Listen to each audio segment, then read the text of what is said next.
Dear learners, in this video we'll be seeing what is principles of organization. Let us see one by one. First one is objective. First point is objective. The various activities performed in the organization, it should help in order to attain the goal of the organization. What is being told that the goal of an employee, department as well as organization should be one and the same. The goal of the organization, the goal of the department and the goal of an individual should be one and the same. Then only they can work together for the success of the organization. Second one is division of work. The total work of the organization should be divided into identifiable functions like production, purchases, marketing, finance, etc. So that in a better way the things can be performed as well as controlled. This means what? This only helps in what? Helps in specialization. Next one is authority and responsibility.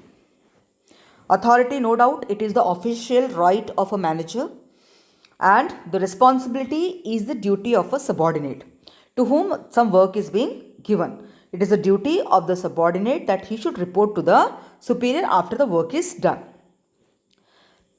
Next point is delegation.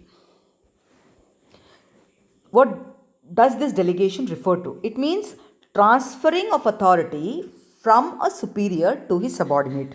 When the authority is being transferred from the superior to the subordinate, it is known as delegation of authority. And the subordinate to whom some work has been assigned, he should be given what? Necessary authority so that he can carry out his task without any kind of trouble. Delegation generally it results in vertical flow of authority, which moves from what? Top level management to the lower level management. Next one is balance. Authority as well as responsibility should always be equal. In case if the responsibility exceeds authority, generally it will be difficult for the subordinate in order to perform the task, right? And in case if the authority is more when compared to responsibility, if the authority is more when compared to responsibility, what will happen? There will be misuse of authority. So therefore, there should be proper balance between authority as well as responsibility. The next one is responsibility is absolute, which means what?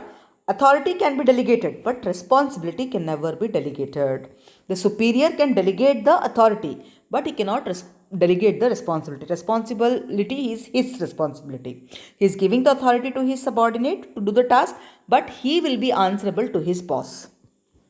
So therefore, responsibility is never delegated. For the better performance of a subordinate, a superior is always accountable to his own superior, right? Next one is unity of command. It means what? One subordinate should get order only from one superior.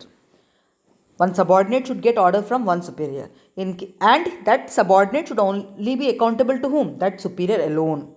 It means in case if one particular employee is working under two heads, it will result in confusion and it will lead to indiscipline also. Next one is unity of direction.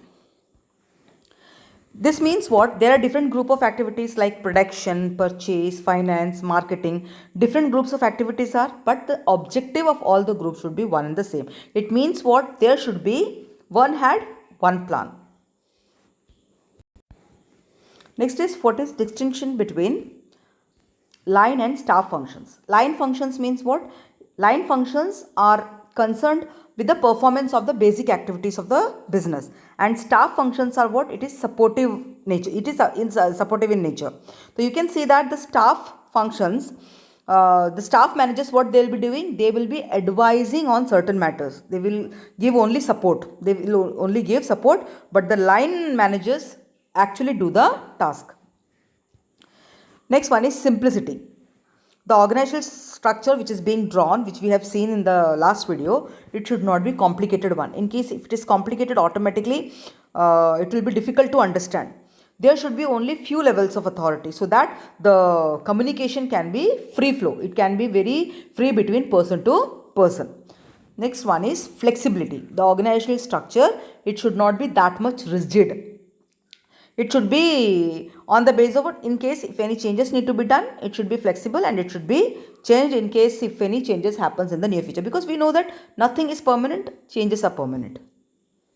Thank you.